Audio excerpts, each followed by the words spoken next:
오늘 본문은 누가복음 10장입니다. 누가복음 10장 1절과 2절입니다. 누가복음 10장. 그래서 오늘은 저희가 기도를 하면 보통 이제 자기 자신에 대한 기도를 많이 합니다. 그게 잘못된 것은 아니죠. 충분히 자기 자신에 대해서 기도할 수 있습니다. 자기 자신의 필요, 또 다른 사람들의 어떤 필요에 대해서 주님께 아뢰을 수 있겠죠. 근데 오늘은 저희가 우리의 필요가 아니라 주님의 사역을 위한, 일을 위한 기도에 대해서 저희가 9가지 포인트를 좀 생각해 보려고 합니다.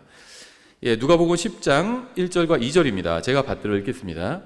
이 일들 뒤에 주께서 다른 70명도 세우사 친히 가시려는 각 도시와 장소로 그들을 둘씩 자기 얼굴 앞에 보내시며 그런 까닭으로 그분께서 그들에게 이르시되 진실로 수확할 것은 많으나 일꾼들이 적으니 그러므로 너희는 수확하시는 주께 기도하여 그분께서 자신의 수확밭에 일꾼들을 보내실 것을 청하라.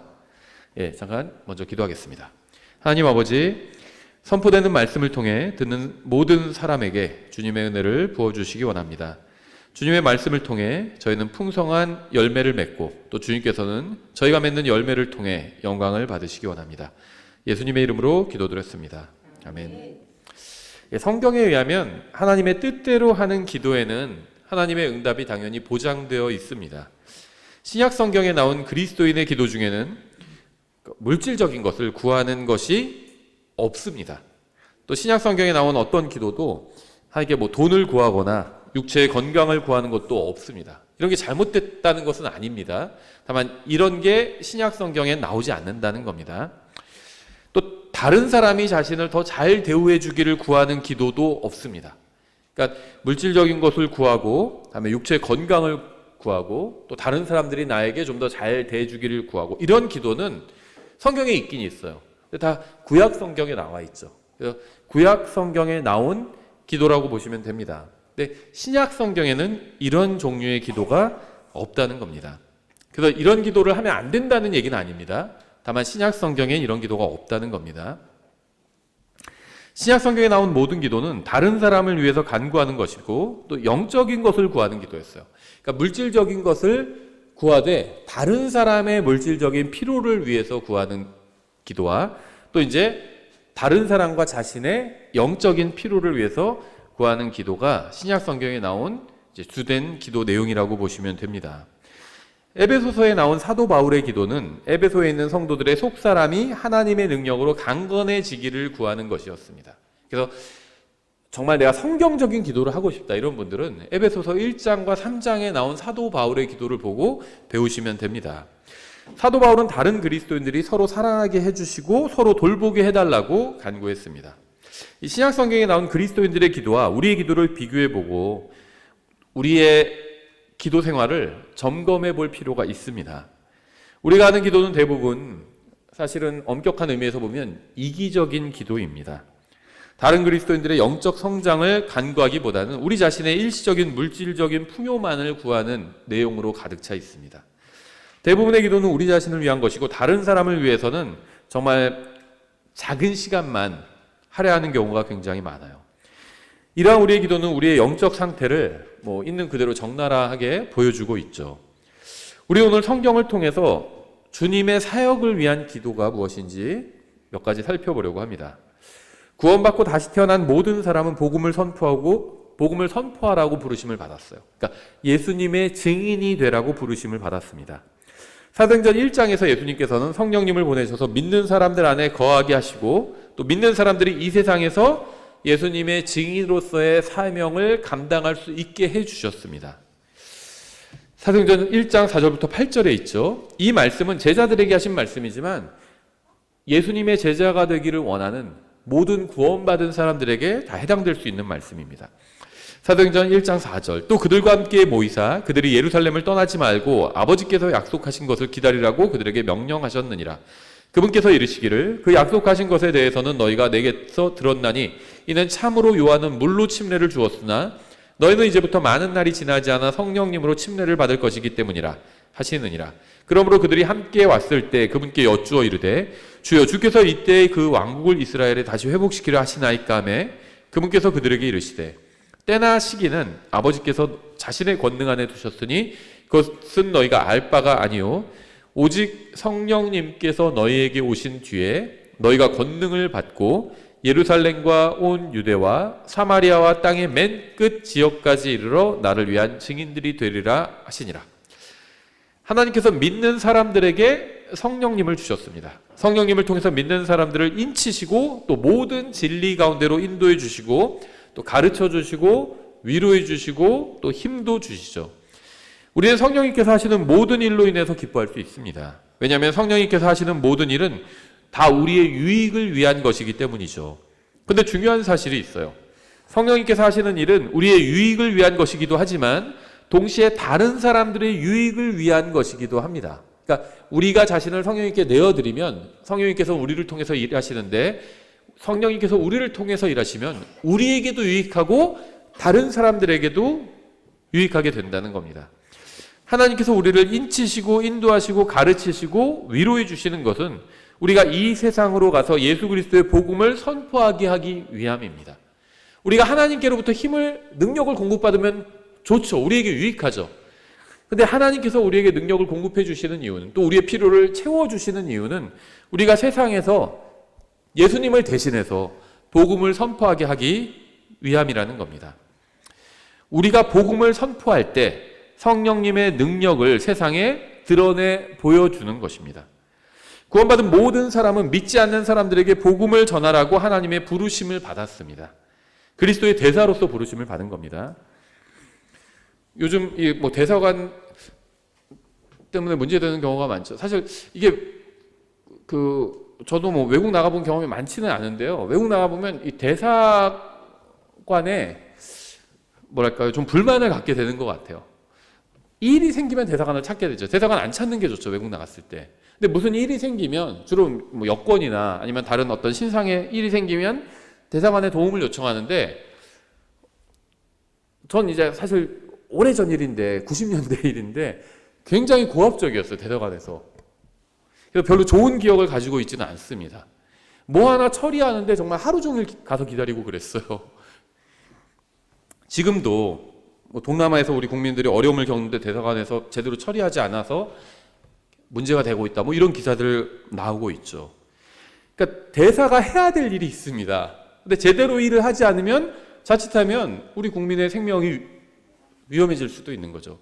이 그리스도의 대사로서 해야 되는 일도 그보다 중요도에 있어서 못하지 않습니다. 우리는 굉장히 중요한 사명을 받았어요.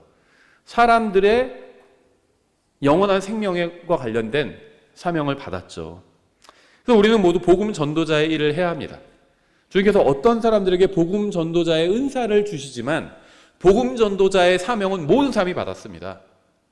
우리가 복음을 전해야 될 사람들은 우리 주위에 있는 구원받지 못한 사람들이에요. 그래서 우리 주위에 있는 구원받지 못한 사람들이 우리 각자의 사명이라고 보시면 됩니다. 모든 그리스도인들이 교회 강단에서 말씀을 선포하라고 부르심을 받은 것은 아니죠. 하지만 모든 그리스도인은 가는 모든 곳에서 복음을 선포하라는 부르심을 받았습니다. 그러니까 자기가 속한 모든 곳에서. 예레미야는 구덩이에 빠져서도 자기 안에 있는 하나님의 말씀으로 인해서 말씀을 전하지 않고는 도저히 견딜 수 없다고 고백했습니다.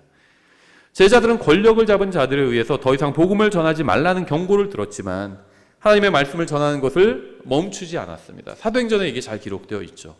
그들은 주님께서 자신들에게 해주신 일을 전하지 않을 수 없었던 겁니다. 그리스도인은 모두 사역자입니다. 모두 다 말씀의 사역자입니다. 우리는 모두 복음을 전하고 주님을 섬기고 말씀의 사역을 하라고 부르심을 받았습니다. 자기 가정이 사역지고요. 자기 주위에 있는 구원받지 못한 사람들이 또 사역지라고 보시면 됩니다. 우리가 서로를 위해서 기도할 때 단순히 목사나 복음 전도자나 선교사들을 위해서만 기도하지 말고 모든 그리스도인이 마땅히 수행해야 될 복음 전도 사역을 위해서 우리가 기도해야 합니다. 목사이기 때문에 다가가기 더 좋은 경우도 있지만 또 목사이기 때문에 다가가기 어려운 경우도 있어요. 복음은 목사만 전하는 것이 아닙니다. 모든 그리스도인이 복음을 전해야 합니다. 여러분의 이웃에게 복음을 전해야 될 사람은 바로 여러분입니다. 여러분의 친구에게 복음을 전해야 할 사람은 여러분입니다. 목사가 그들의 친구가 아니라 여러분이 그들의 친구이기 때문이죠. 교회와 목사는 도와줄 수는 있어요. 근데 여러분 주위에 있는 사람들에게 복음을 전할 책임은 여러분이 가지고 있다는 겁니다. 첫 번째, 우리가 무엇을 위해 기도해야 될까요? 일꾼들을 보내달라고 기도해야 합니다. 누가복음 10장에서는 우리가 말씀의 사역과 관련해서 가장 먼저 구해야 될 것이 나와 있죠. 오늘 본문인데요. 제가 다시 읽겠습니다. 이 일들 뒤에 주께서 다른 70명도 세우사 친히 가시려는 각 도시와 장소로 그들을 둘씩 자기 얼굴 앞에 보내시며 그런 까닭으로 그분께서 그들에게 이르시되 진실로 수확할 것은 많으나 일꾼들이 적으니 그러므로 너희는 수확하시는 주께 기도하여 그분께서 자신의 수확밭에 일꾼들을 보내실 것을 청하라. 이것은 단순히 사도시대나 아니면 대부흥의 시대, 빌라델비아 교회 시대에만 해당되는 이야기가 아닙니다. 사도시대에만 수확할 것이 많이 있는 것이 아니라 지금도 수확할 것은 많이 있습니다. 어떤 사람들은 지금은 오직 적은 비율의 사람만이 구원받고 있다고 이야기합니다. 멸망으로 인도하는 문은 넓고 그에 반해서 생명으로 인도하는 문은 좁죠. 맞는 말이에요. 항상 그랬습니다. 멸망으로 인도하는 문은 길은 넓었고 생명으로 인도하는 길은 항상 좁았습니다. 근데 단순히 인구수로만 봐도 예수님 시대의 인구보다 현 시대의 인구가 월등하게 많죠. 그렇다면 예수님 시대에도 수확할 것이 많았다면 지금은 훨씬 더 수확할 것이 많은 게 분명합니다. 구원받은 사람보다 지옥으로 가는 사람의 비율이 훨씬 더 많은 게 사실이지만 그럼에도 불구하고 수확할 것이 많다는 것도 사실입니다. 주님의 말씀대로 수확할 것이 많습니다. 근데 문제는 일꾼들이 적다는 겁니다. 이건 여러분 주위를 둘러보시면 됩니다. 여러분 주위에 있는 구원받지 못한 사람들을 한번 생각해 보세요. 아직 구원받지 못한 사람들. 근데 그 사람들에게 복음을 전해줄 수 있는 사람들이 누가 있을까? 한번 생각해 보십시오. 많지 않을 겁니다. 일꾼이 적어요. 일꾼이 적습니다. 복음을 전할 기회가 적다는 것이 아닙니다. 복음 전도자를 필요로 하는 선교지가 적다는 것도 아닙니다. 부족한 것은 바로 일꾼들이에요. 일꾼. 복음을 전할 일꾼들이 적다는 겁니다. 내 주위에 있는 사람들에게 복음을 전할 일꾼이 적다는 겁니다. 그러므로 너희는 수확하시는 주께 기도하여 그분께서 그분의 수확밭에 일꾼들을 보내실 것을 청하라. 주님께서 말씀하시는 것을 한번 잘 생각해 보십시오. 주님께서는 수확할 것은 많고 일꾼들은 적으니 너희는 빨리 나가서 일하라고 하지 않으셨습니다. 주님께서는 수확할 것은 많고 일꾼들은 적지만 우리가 가장 먼저 해야 할 일은 수확하시는 주께 기도하는 것이라고 말씀하셨습니다. 사역을 위한 기도에 관해서 우리가 가장 먼저 구해야 될 것은 주님께 일꾼들을 보내달라고 간구하는 겁니다. 무슨 인가받은 신학교를 나온 목사를 보내달라는 게 아니에요. 목사는 넘쳐요. 인가받은 신학교 나온 목사 후보생들은 넘쳐납니다. 목회를 해보고 싶은 사람을 보내달라는 것도 아닙니다. 우리에게 필요한 것은 하나님께서 말씀의 사역을 감당할 수 있는 사람들을 보내주시는 겁니다. 복음 관련해서는 특히 복음을 전할 수 있는 사람들을 보내주시는 거예요. 하나님께서 복음을 전할 남자를 보내주시고 복음을 전할 여자를 보내주시고 선교지로 갈 사람을 보내주시고 도시와 마을과 우리 주변에서 복음을 전할 사람들을 보내주시는 것이 필요하다는 겁니다.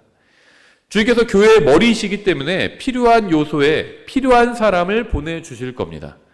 우리는 하나님께서 적절한 사람을 적절한 곳으로 보내주시기를 기도해야 합니다. 주님께서 모든 교회와 주일학교와 가정과 선교지에 적절한 사람을 보내주시도록 기도해야 합니다.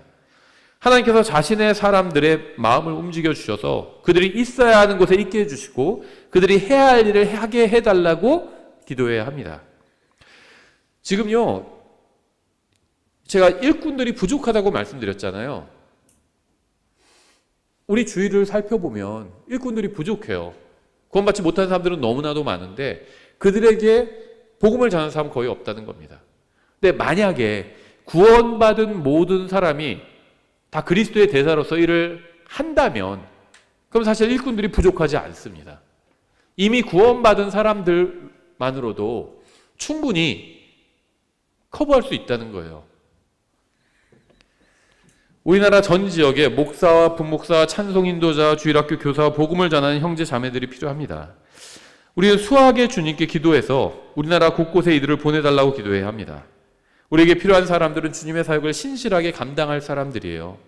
단순히 신학교 졸업장을 가진 사람이 아니라 말씀의 사역을 하고 수고하고 추수에 동참할 사람들입니다. 우리에게 필요한 것은 단순히 성도들과 노닥거리는 사람이 아니라 복음의 사역에 수고하는 사람들입니다. 쟁기를 잡고 수고하고 애쓰는 일꾼이 필요합니다. 우리는 수학의 주님께 기도해서 일꾼들을 보내달라고 해야 합니다. 단순히 많은 일을 하는 사람보다는 필요한 일을 하는 사람이 필요합니다. 정말 필요한 일. 우리는 주님께 추수할 일꾼을 보내달라고 기도해야 합니다. 그리고 우리가 그 일꾼이 되게 해달라고 기도해야 합니다. 우리 주위에 있는, 내 주위에 있는 사람들, 이게 하나님께서 보실 땐 밭이거든요. 그 밭에서 일할 사람, 그 사람이 내가 되게 해달라고 그렇게 기도해야 합니다. 두 번째, 복음의 문을 열어달라고 기도해야 합니다. 그러니까 첫 번째는 일꾼을 보내달라고 기도하는 것인데 그 일꾼이 내가 되게 해달라고 기도할 필요가 있죠. 두 번째는 복음의 문을 열어달라고 기도해야 합니다. 우리가 하나님의 뜻대로 기도하면 하나님께서는 우리의 기도에 응답해 주십니다. 우리가 하나님의 말씀대로 수확할 일꾼들을 보내달라고 기도하면 주님께서는 일꾼들을 보내주실 겁니다. 나를 주님의 일꾼으로 만들어 달라고 기도하면 주님께서는 나를 주님의 일꾼으로 만들어 주실 겁니다. 그 다음에 우리가 구해야 될 것이 있어요. 골로새서 4장 2절과 3절에 이렇게 되어 있습니다. 항상 기도하고 기도 중에 감사를 드리며 깨어 있으라. 아울러 또한 우리를 위해 기도하되 하나님께서 말할 수 있는 문을 우리에게 열어주사 우리가 그리스도의 신비를 말할 수 있도록 기도하라. 내가 또한 그것을 위해 결박되었나니. 바울이 말하고 있는 것을 한번 잘 보십시오. 바울은 지금 감옥에 갇혀 있죠. 어쩌다가 감옥에 갇히게 됐는지 우리가 알죠. 지금 우리가 사도행전 22장 공부하고 있는데요. 그 배경이 잘 나와 있죠, 거기에. 바울은요, 지금 하루 세끼가 제공되고 TV가 있는 현대 민주주의 국가의 교도소에 갇혀 있는 것이 아닙니다. 그는 2000년 전 중동의 감옥에 갇혀 있어요. 여기는 굉장히 끔찍한 곳이었겠죠. 인권 이런 거는 전혀 생각하지도 않는 곳이었겠죠. 2000년 전의 중동의 감옥. 바울은 골로새에 있는 성도들에게 편지를 쓰면서 자신을 그곳으로부터 나올 수 있도록 기도해 달라는 말은 하지 않았습니다. 바울이 기도 요청한 것은 주님께서 문을 열어주셔서 복음을 전할 수 있게 해달라는 것이었어요. 복음의 문이 열리도록 기도 요청을 한 것이었습니다. 바울은 물질적인 것을 위해서 기도하지도 않았어요. 바울은 하나님께서 추수를 수확하기 위해서 보내신 사역을 위해서 기도하고 있는 일꾼이었습니다. 그는 감옥에 갇혀 있으면서도 복음을 전할 수 있는 기회를 주시도록 기도해 달라고 요청했던 겁니다. 여러분은 집집마다 돌아다니면서 복음을 전할 수 있죠. 하지만 여러분이 하루에 5시간씩 매일 복음을 전할지라도 하나님께서 문을 열어주지 않으신다면 아무도 여러분이 전하는 것을 들으려고 하지 않을 것이고 여러분은 결국 시간만 낭비하고 말 것입니다. 우리가 종일 복음을 전할지라도 하나님께서 문을 열어주지 않으시면 우리가 한 일은 결국 시간 낭비일 뿐입니다.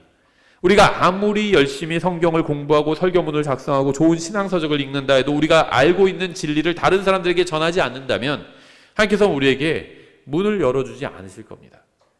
우리는 주님께 일꾼들을 보내달라고 기도해야 합니다. 그리고 우리 주 예수 그리스도에 대해서 다른 사람들에게 전할 수 있는 복음의 문을 열어달라고 기도해야 합니다. 이건 하나님께서 여시는 겁니다. 근데 우리가 하나님께서 어떤 상황에서 어떻게 여시는지는 우리가 알 수가 없어요. 그래서 우리는 하나님께 요청하는 겁니다. 복음의 문을 열어달라고. 성경은 눈물을 흘리며 씨를 뿌리는 자들은 기쁨으로 거두리로다라고 말씀하고 있죠. 다른 사람을 위해서 눈물로 기도해야지만 열매를 거둘 수 있어요. 다른 사람을 미워하고 험담하면서 그들을 향해서 쓴뿌리를 가지고 있다면 결코 기쁨으로 거둘 수 없습니다. 우리가 복음을 전하고 하나님의 말씀을 전하기 전에 해야 할 일은 바로 눈물로 간구하는 것입니다. 왜 복음의 문이 열리지 않는지는 그 정확한 이유는 모릅니다. 하지만 성경은 눈물을 흘리며 씨를 뿌리는 자들이 기쁨으로 거둔다고 말씀하고 있습니다. 이 말씀은 모든 일에 대해서 다 적용할 수 있는 진리죠. 열심히 공부한 사람이 그 열매를 얻게 되는 거겠죠. 열심히 공부한 사람에게 좋은 결과가 나오겠죠. 일반적으로 봤을 때.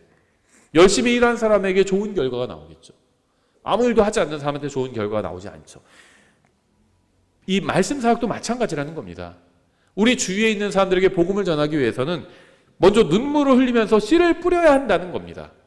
눈물을 흘리면서. 그래야 기쁨으로 거두는 날이 올 수 있다는 겁니다. 세 번째, 일꾼을 보내달라고 기도했습니다. 그리고 나를 일꾼으로 만들어달라고 기도했어요. 그리고 내가 복음을 전할 수 있는 기회를 열어달라고 기도했습니다. 그 다음에 우리가 해야 될 기도는 적절한 말을 할 수 있게 해달라고 기도해야 합니다. 사도 바울은 다른 성도들에게 문을 열어주시기를 위해서 기도해달라고 요청했죠. 그 다음에 적절한 말을 할 수 있게 해달라고 기도해야 한다고 말했습니다. 골로새서 4장 4절인데요. 이것은 내가 마땅히 말해야 할 방식대로 말하여 그것을 드러내려 함이라. 저도 그 복음을 전하러 갈 때 항상 기도하는 게 이것입니다. 적절한 말을 생각나게 해달라고 그렇게 기도를 합니다. 단순히 하나님께서 사람들을 보내주셔서 복음을 전하게 해달라고 구하는 것, 그것만으로는 부족합니다. 어디서 복음을 전해야 하는지 알게 해달라고 구하는 것만으로도 부족합니다. 마땅히 해야 할 말을 어떻게 해야 하는지 알게 해달라고 구해야 합니다. 이런 기도를 하면 이 생각을 계속 하겠죠. 그 하나님께서 좋은 생각을 넣어주실 수 있는 겁니다. 이 세상에 있는 사람은 누구도 충분한 지혜를 가지고 있지 않습니다. 우리가 복음을 전해야 할 사람에게 필요한 것이 강력한 책망인지 부드러운 위로인지 우리는 알지 못해요. 누구에게 복음을 전해달라는 부탁을 받았고 그래서 가는데 그 사람의 상황을 대충 들었지만 자세히 몰라요. 그 사람에 대해서. 그 사람에게 좀 강한 어떤 어조로 복음을 전해야 되는지 아니면 부드럽게 위로하면서 복음을 전해야 되는지 난 알지 못한다는 겁니다. 하지만 성령님께서는 아시죠. 그래서 성령님께 지혜를 구하는 겁니다. 모든 것을 정확히 다 아시는 분은 하나님이죠. 강하게 말해야 할지 부드럽게 말해야 할지 우리는 모를 때가 있지만 하나님께서는 다 알고 계십니다. 영적 성장에 대한 설교를 하지만 사실 복음에 대한 설교를 해야 될 때도 있습니다. 복음에 대한 설교를 하지만 사실 기도에 대한 설교를 가 필요할 때도 있죠. 그러니까 우리는 정확히 어떤 설교를 해야 하는지 모를 때가 있습니다. 바울은 자신을 위해서 기도해달라고 다른 그리스도인들에게 요청했습니다. 복음을 전할 수 있는 문을 열어달라고 요청했습니다. 또 마땅히 해야 할 말을 할 수 있도록 기도해달라고 요청했습니다. 바른 것을 잘못된 방법으로 말할 수도 있기 때문이죠. 우리가 사역을 위해서 기도해야 될 것이 이렇게 많다는 겁니다. 사역자를 위해서도 이렇게 기도해야 되고요. 또 자기 자신도 사역자예요. 여러분이 구원받았다면 여러분 모두 다 사역자입니다. 여러분의 사역지가 있습니다. 1차적으로는 가정이죠. 2차적으로는 여러분 직장과 주변에 있는 사람들입니다. 근데 그 사람들에게 말씀의 사역을 해야 되는데 그냥 막무가내로 하는 것이 아니에요. 이런 것들을 기도해야 합니다. 구해야 합니다. 네 번째, 이제 하나님께서 어떻게 말해야 될지 알려달라고 구했다면 그 다음에 구해야 되는 것이 있죠. 바로 담대하게 복음을 전할 수 있게 해달라고 기도해야 합니다. 무엇을 말해야 될지, 무슨 말을 해야 될지 알지만 내가 용기가 없는 경우도 있어요. 그렇죠. 우리가 하나님께 추수를 수확할 일꾼들을 보내달라고 기도해야 되죠. 그리고 복음을 전할 수 있는 문을 열어달라고 기도해야 합니다. 그리고 마땅히 해야 할 말을 바르게 할 수 있게 해달라고 기도해야 합니다. 그리고 담대하게, 그 바른 말을 담대하게 전할 수 있도록 하게 해달라고 기도해야 합니다. 에베소서 6장 18절부터 20절에 나와 있는데요. 모든 기도와 간구로 성령 안에서 항상 기도하되 모든 성도를 위해 모든 인내와 간구로 그 일에 끼어있고 또 나를 위하여는 내게 말하는 것을 허락하사 내가 담대히 입을 열어 복음의 신비를 알리도록 구하라. 이 일을 위하여 내가 결박당한 대사가 된 것은 결박 중에서도 마땅히 할 말을 내가 담대히 하게 하려 하며. 담대함이 필요할 때가 있어요. 내가 아는 사람에게, 예를 들면 내 부하 직원이나 내 손 아랫사람에게 복음을 전할 때는 담대함이 그렇게 크게 필요하지 않을 수도 있습니다. 그렇죠. 근데 나보다 높은 사람이나 직장 상사나 아니면 부모님에게 복음을 전해야 될 때는 담대함이 필요할 수도 있습니다. 그렇죠. 바울이 한 말을 한번 잘 생각해 보십시오. 바울은 자신이 담대하게 복음을 전할 수 있게 해달라고 기도 요청을 했습니다. 무례하게 복음을 전할 수 있게 해달라고 하지 않았어요. 비상식적으로 복음을 전할 수 있게 해달라고 하지도 않았습니다. 담대하게 복음을 전할 수 있게 해달라고 기도 요청을 했습니다. 우리는 정중하게 예의를 갖춰 말하면서도 담대하게 복음을 전할 수 있어요. 이게 담대하게 용기 있게 복음을 전한다는 게 무례하게 전한다는 건 아닙니다. 친절하고 상냥하고 정중하게 미소를 지으면서 예수님께서 말씀하셨던 죄와 죽음과 지옥과 구원과 대속의 피와 거듭남에 대해서 복음을 전할 수 있죠. 정중하고 친절하면서 동시에 담대하게 복음을 전할 수 있습니다. 그렇게 전해야 됩니다. 사람들은 욕을 섞어가면서 이야기를 하고요. 또 불친절하게 말하기도 하고요. 또 화를 내면서 말하기도 합니다. 그러나 우리는 정중하고 친절하고 상냥하면서 동시에 담대하게 복음을 전할 수 있어야 합니다. 복음과 우리 주 예수 그리스도를 비웃는 사람들이 많이 있어요. 그러나 우리는 그 누가 비웃건 상관하지 말고 담대하게 복음을 전할 수 있어야 합니다. 사람들은 자신이 응원하는 축구팀을 자랑하기도 하고요. 가수를 자랑하기도 하고요. 어젯밤에 자신이 얼마나 많은 술을 마셨는지 자랑하는 사람도 있어요. 자기 주량을 자랑하는 사람도 있죠. 우리는 그 누가 뭐라고 말하거나 생각하건 상관하지 말고 우리를 죄에서 구원하신 예수 그리스도에 대해서 담대하게 전하고 자랑해야 합니다. 여러분 예수님 자랑해 보신 적 있으세요? 다른 사람들한테? 주량 자기 얼마나 술을 많이 마시는지도 자랑하는데 예수님을 자랑하지 않는다면 이상한 일이겠죠. 예수님이 나에게 어떤 일을 해주셨는지를 자랑하면 됩니다. 그게 간증하는 거고 복음을 전하는 거죠. 성경대로 믿는 교회에 다니는 사람들은 하나님의 말씀이 무엇인지 알고 있죠. 추수의 주님께서는 우리 모두를 예수 그리스도의 증인으로 부르셨고 복음을 전하라고 명령하셨습니다. 그리고 우리가 성경을 배울 수 있도록 해주셨습니다. 우리에게는 복음의 문이 열려 있어요. 우리는 복음을 전할 수 있는 좋은 기회를 부여받았습니다. 누구든 복음을 전하고 싶은 사람이 있다면 얼마든지 복음을 전할 수 있어요. 우리나라나 미국처럼 자유로운 국가들에서는요, 복음을 전할 수 있습니다. 복음의 문이 열려 있는 겁니다. 우리 교회에서는 성경을 가르치고 있죠. 여러분이 원하기만 한다면 성경을 배울 수 있습니다. 여러분이 성경을 배우면 무엇을 말해야 하는지 알 수 있습니다. 다른 사람들에게 어떻게 무슨 말을 해야 하는지 알 수 있습니다. 우리가 서로를 위해서 무엇을 기도해야 하는지 아시나요? 우리가 이미 알고 있는 것을 행할 수 있게 해달라고 기도해야 합니다. 우리는 머리로 알고 있는 것을 삶에서 실행해야 합니다. 그리고 이것을 위해서 기도해야 합니다. 서로 하나님의 말씀을 저 형제가 알게 해달라고 기도하고 또 행할 수 있게 해달라고 기도해야 합니다. 많은 그리스도인들이 복음을 전하지 못하는 이유는 성경을 모르기 때문이 아닙니다. 많은 그리스도인이 예수님을 모르기 때문에 예수님을 전하지 못하는 게 아닙니다. 많은 그리스도인이 복음을 전하지 못하는 이유는 두려워하기 때문이에요. 자기를 이상한 사람으로 볼까봐. 그러니까 우리나라 같은 나라에선 경찰에 잡혀갈까봐 두려워서 복음을 못 전하는 게 아니죠. 나를 이상한 사람으로 볼까봐 두려워서 복음을 전하지 않는 겁니다. 저는 누군가를 정죄하기 위해서 이런 얘기를 하는 것이 아니라 사실을 말하는 것입니다. 사도 바울을 한번 생각해 보세요. 신약 성경을 기록하고 마르스 언덕에서 복음을 전하고 철학자들과 논쟁을 하고 에베소의 우상 숭배자들과 싸웠고 예수 그리스도를 위해서 모든 것을 희생했던 사람이었죠. 그는 아시아 절개 교회를 세웠습니다. 그런 바울이 다른 성도들에게 기도 요청했던 것은 자신이 담대하게 복음을 전할 수 있게 해달라는 것이었어요. 많은 그리스도인이 두려워하기 때문에 복음을 전하지 못합니다. 사도 바울도 마찬가지였어요. 그래서 그는 다른 그리스도인들에게 자신이 담대하게 복음을 전할 수 있게 해달라고 기도 요청을 했던 겁니다. 우리의 옛사람인 육신은 십자가가 무엇인지 알고 있습니다.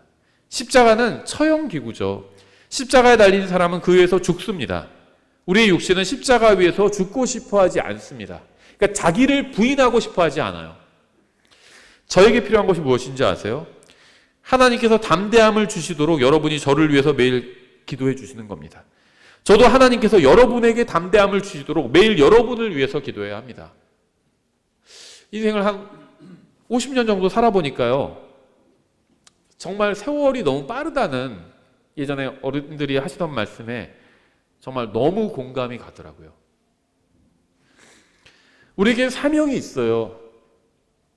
그리고 우리가 큰 사고로 병으로 죽지 않는다면 평균적인 대한민국에서 수명을 살다가 가겠죠. 아니면 그 전에 주님께서 오시면 또 우리가 주님을 만나러 공중으로 들림받아 올라가겠죠. 우리에게는 시간이 주어져 있습니다. 10년, 20년, 어떤 분들은 30년, 어떤 분들은 그 이상이 있겠죠. 근데 그 시간은 다 지나가게 됩니다. 너무 미루지 마시라는 겁니다. 여러분 주위에 있는 사람들 중에 아직 구원받지 못한 사람들이 있잖아요. 그 사람들에게 복음을 전해야 될 사명을 받은 사람은 바로 여러분입니다. 준비하십시오. 기도하세요. 하나님께 문을 열어달라고 기도하십시오. 적절한 할 말을 알려달라고 기도하십시오. 어떤 방법으로 그 사람에게 복음을 전해야 될지 사람마다 다 다르거든요. 그걸 준비하십시오. 전해줘야 되는 소책자도 다를 수 있어요. 지혜를 달라고 기도하십시오. 그리고 담대함을 달라고 기도하십시오. 5번째, 평화롭고 조용한 가운데 복음을 전할 수 있도록 기도해야 합니다.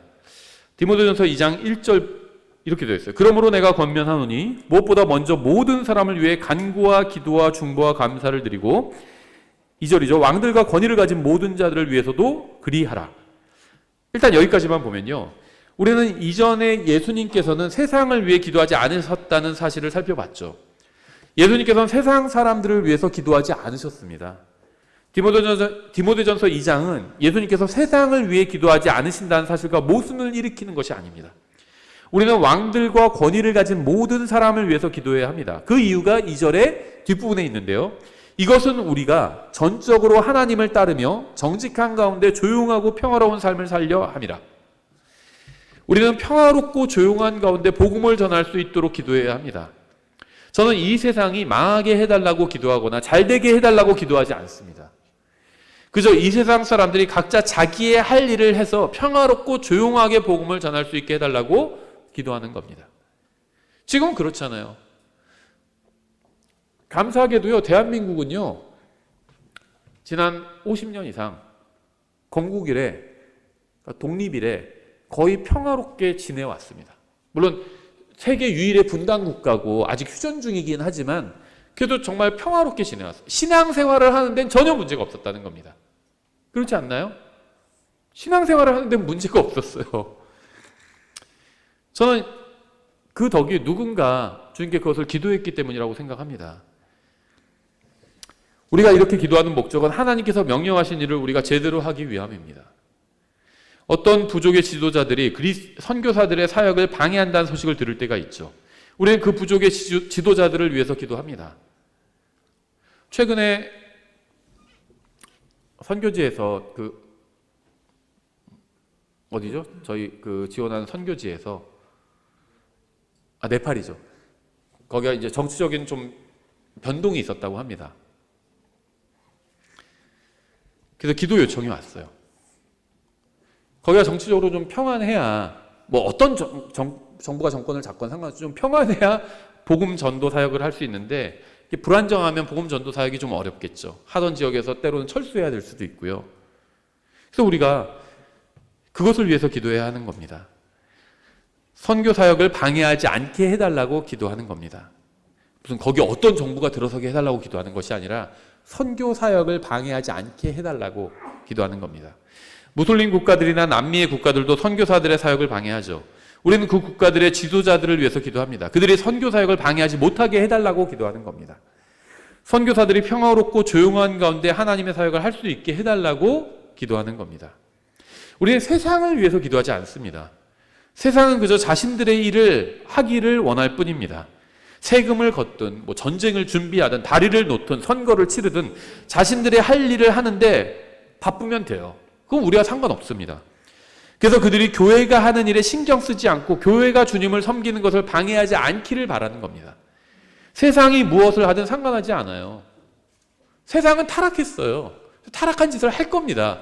이 세상의 통치자는 마귀입니다. 세상은 그냥 세상의 일을 합니다. 우린 그거 상관하지 않습니다. 다만 하나님의 사역자들을 방해하지 않기를 기도하는 거죠. 저는 핵전쟁에 대해서 걱정하지 않습니다. 저는 그 핵전쟁으로 죽어 지옥에 가는 사람들을 걱정합니다. 저는 전 세계적인 경제 불황을 걱정하지 않아요. 주가가 떨어졌다고 해서 건물에서 뛰어내려서 지옥으로 가는 사람, 그런 사람을 걱정하는 겁니다. 전 사람들이 예수 그리스도가 누구인지도 모르고 그분을 구원자로 받아들이지도 않고 죽어서 지옥에 가는 것을 걱정합니다. 저는 이 세상 정부가 바른 일을 하도록 기도하지 않습니다. 저는 이 세상 정부가 하나님의 교회와 사역자들에게서 그 더러운 손을 떼기를 위해서 기도할 뿐입니다. 어떤 정권이 들어서든 이 세상 정부는 더러운 손을 가지고 있어요. 바뀌지 않습니다. 주님께서 재림하실 때까지. 다만 그 더러운 손을 교회에 대지 않기를 기도하는 겁니다. 그래서 사역자들이 사역을 할 수 있도록, 그리스도인들이 하나님의 말씀을 선포할 수 있도록 그걸 위해서 기도하는 겁니다. 우리는 이 세상 곳곳에서 수고하고 있는 하나님의 일꾼들을 위해서 기도해야 합니다. 세상을 위해서 기도하는 게 아니라 세상에서 수고하고 있는 하나님의 일꾼들을 위해서 기도하는 겁니다. 여섯 번째, 주님의 일꾼들이 방해받지 않도록 기도해야 합니다. 로마서 15장 30절이죠. 형제들아, 이제 내가 주 예수 그리스도로 인해 성령의 사랑으로 인해 너희에게 간청하노니 너희는 기도하는 가운데 나와 함께 분투하며 나를 위해 하나님께 기도하여 내가 유대에 있는 믿지 않는 자들로부터 구출받게 하고. 우리는 하나님의 사역자들이 그들의 원수들로 인해서 사역을 방해받지 않게 해달라고 기도해야 합니다. 하나님의 모든 진실한 사역자들에겐 원수가 있습니다. 여러분이 주님을 위해서 일하려고 하면 누군가 나타나서 그 일을 방해하려고 할 것입니다. 여러분이 주님을 위해서 일어서려고 하면 마귀는 여러분이 주저앉게 만들 것입니다. 여러분이 예수 그리스도를 위해서 말하려고 하면 마귀는 여러분의 입을 막으려고 할 것입니다. 그러므로 우리는 우리의 원수가 우리를 막지 못하게 하도록 서로를 위해서 기도해야 합니다. 일곱 번째, 구원받은 사람들이 말씀을 받아들이게 해달라고 기도해야 합니다. 로마서 15장 31절 뒷부분인데요. 또 예루살렘을 위해 내가 섬기는 일을 성도들이 받아들이게 하며, 사도 바울은 자신이 하나님의 말씀을 전할 때 이미 구원받은 성도들이 그것을 받아들일 수 있게 해달라고 기도 요청을 했습니다. 마치 지금 제가 구원받은 분들에게 하나님의 말씀을 선포하잖아요. 이걸 여러분이 받아들이게 해달라고 제가 설교할 때 기도를 했었죠, 하나님께도. 여러분도 이것을 위해서 기도해 주셔야 합니다. 제가 하나님의 말씀을 바르게 선포한다면 그 선포한 말씀을 듣는 사람들이 받아들이게 해달라고 기도해 주셔야 합니다. 우린 교회에서 잘못을 행하는 사람을 지적할 수 있죠. 다른 사람의 잘못을 지적하는 것은 쉬운 일입니다. 사도 바울은 우리가 교회 내에서 잘못하는 사람을 보거든 먼저 그들을 위해서 기도해야 한다고 말하고 있는 겁니다. 만약 우리가 기도하지 않는다면 아무리 여러 번 지적한다 해도 결코 바로잡히지 않을 겁니다. 그러니까 정말 사역자를 위해서 또 성도들을 위해서 필요한 것은 그 사람에 대해서 기도해 주는 겁니다. 지적하는 것은 쉬워요. 그 사람에 대해서 기도하는 것은 쉽지 않습니다. 그 사람을 위해서 꾸준히 기도하는 것은 그건 쉽지 않습니다. 우리가 먼저 기도하지 않는다면 아무도 우리의 조언과 책망을 받아들이지 않을 겁니다. 우리가 먼저 기도하면 우리의 조언과 책망과 설교가 사람들에게 받아들여질 겁니다. 우리는 하나님께서 일꾼들을 보내주시도록 기도해야 합니다. 복음의 문을 열어달라고 기도해야 합니다. 바르게 진리를 전할 수 있게 해달라고 기도해야 합니다. 담대하게 전할 수 있게 해달라고 기도해야 합니다. 이 세상 정부가 사역을 방해하지 못하게 해달라고 기도해야 합니다. 원수들이 사역을 방해하지 못하게 해달라고 기도해야 합니다. 성도들이 하나님의 말씀을 받아들이게 해달라고 기도해야 합니다. 여덟 번째, 성도들이 본이 되는 삶을 살게 해달라고 기도해야 합니다. 고린도서 13장 7절인데요. 너희가 아무 악도 행하지 아니하기를 이제 하나님께 기도하노니 이것은 우리가 인정받은 자들로 나타나려 함이 아니요 우리는 버림받은 자들 같이 될지라도 너희만은 정직한 것을 행하게 하려 함이라. 우리가 무엇을 위해서 기도해야 할까요?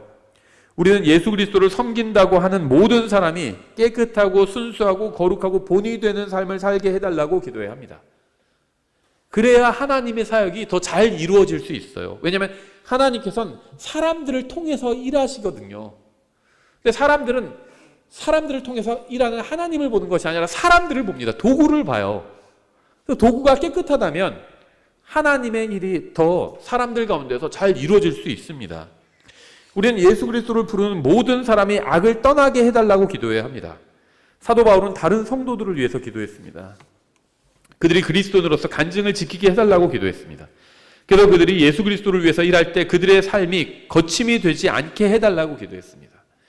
우리가 서로를 위해서 꾸준히 기도해야 하는 게 무엇인지 아세요?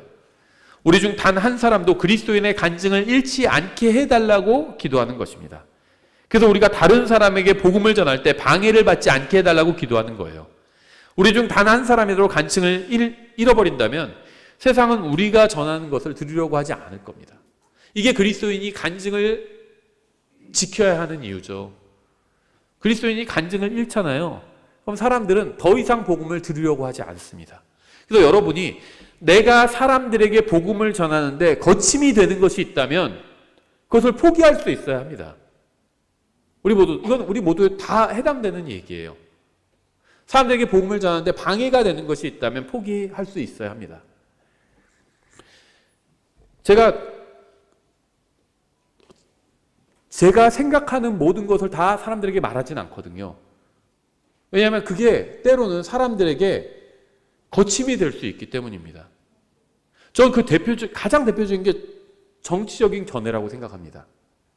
왜냐하면요, 우리나라는 3분의 1은 보수적이고 3분의 1은 진보적이고 3분의 1은 중도거든요. 근데 제가 만약에 진보적인 발언을 하면요, 그러면은 보수적인 분들과 중도에 있는 분들은 제 말을 들으려고 하지 않습니다.